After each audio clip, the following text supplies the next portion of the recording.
This week we mark the 70th anniversary of the North Atlantic Treaty Organization. NATO, as it came to be known, came into being in 1949, following on concerns about European security in the immediate aftermath of the Second World War. Specifically, events in 1947 and 1948 raised the alarm amongst some that Europe might be under threat. There was an ongoing civil war in Greece, there were tensions in Turkey, a coup in Czechoslovakia, and of course the 1948 Soviet blockade of Berlin.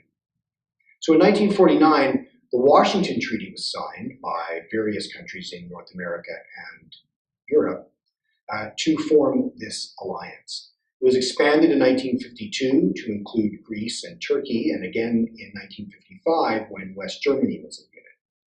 In particular, this last country's admission triggered a response from the Soviet Union in the creation of the Warsaw Treaty Organization, better known as the Warsaw Pact, in order to offset American and Allied military power. Now, the Washington Treaty's most famous provision is contained in its Article 5, which states that an attack on any one member shall be considered as an attack against all. However, the treaty also contains, in Article 2, a commitment to strengthen their free institutions and to eliminate economic conflict amongst the member states. So it goes beyond, even from the very beginning, from a strict mutual defense agreement. The first Secretary General of NATO, the British diplomat Lord Ismay, characterized the purpose of the alliance as to keep the Russians out, the Americans in, and Germany down in terms of European security. So throughout the Cold War, NATO carried out its mission through a series of measures: defense cooperation, the stationing of Allied troops from both Europe and North America, including the United States and Canada, in West Germany, efforts towards standardization and interoperability, combined doctrine, collective training, and extended nuclear deterrence.